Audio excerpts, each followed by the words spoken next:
এক ব্যক্তি এসে রাসূল সাল্লাল্লাহু আলাইহি সাল্লামের নিকটে বলছেন, এভাবে আপনি বিচার করে দেন, আপনি বিচার করে দেন। রাসূল সাল্লাল্লাহু আলাইহি সাল্লাম ঘটনা শুনলেন এবং বিচার করলেন, কিন্তু বিচারটি চলে গেল ইহুদির পক্ষে। এই মুসলমান, এই মুসলিম তখন বলছে, এভাবে বিচার আমার পছন্দ হয় নাই। রাসূলের সামনাসামনি কথা বললেন যে বিচার আমার পছন্দ হয় নাই।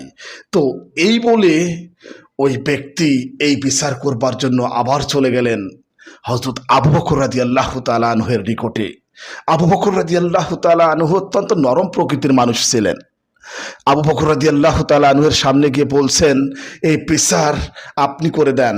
আমার রাসূলের বিচার, বিশ্বনবীর বিচার, মুহাম্মাদের বিচার আমার পছন্দ হয় নাই, এই বিচারটা আপনি করে দেন।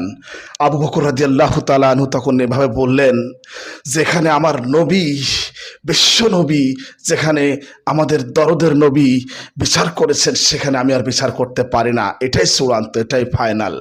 তো ওই লোকটি এবার বিচারের জন্য, এই বিচারটা আবার নতুন করে করবার জন্য তিনি চলে গেলেন কোথায়? হযরত ওমর রাদিয়াল্লাহু তাআলা আনহুর নিকটে।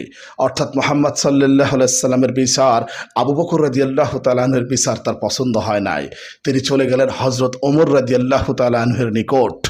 ওমর রাদিয়াল্লাহু তাআলা আনহুর নিকট গিয়ে এভাবে বলছেন, ওমর, এই বিচারের ছানি করে দেন, আপনি এই বিচারটাকে ছানি করে দেন। যখন ওই লোকটা এভাবে বলল যে এটাকে ছানি করে দেন, ওমর রাদিয়াল্লাহু তাআলা আনহু তখন তাকে এভাবে জিজ্ঞেস করছেন, এই বিচারটা করার জন্য সর্বপ্রথম কার কাছে গিয়েছিলেন? ওমর রাদিয়াল্লাহু তাআলা আনহু এভাবে জিজ্ঞেস করলেন।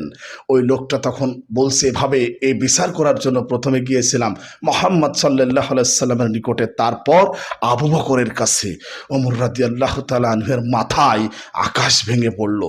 তখন তিনি বলছেন, এভাবে এই বিচার করবার জন্য, এই বিচারটার জন্য তুমি মুহাম্মদ সাল্লাল্লাহু আলাইহি সাল্লামের নিকট গিয়েছো, আর সেই বিচার করবার জন্য, সেই বিচারের ছানি করবার জন্য তুমি আমার কাছে এসেছো। দাঁড়াও, একটু অপেক্ষা করো, আমি ঘরের ভিতরে যাব আর আসব। ওমর রাদিয়াল্লাহু তাআলা আনহু এভাবে বললেন, তুমি একটু অপেক্ষা করো, আমি ঘরের ভিতরে যাব আর আসব। ওমর রাদিয়াল্লাহু তাআলা আনহু ঘরের ভিতরে প্রবেশ করলেন, কোষযুক্ত তরবারি হাতে নিয়ে বের হলেন। তরবারিটি কোষমুক্ত হতে যতটুকু দেরি, যতটুকু সময় লাগলো, ওমর রাদিয়াল্লাহু তাআলা আনহু তরবারি বের করেই ওই লোকটির মাথা শরীর থেকে আলাদা করে ফেললেন। এই হচ্ছে সেই ওমর।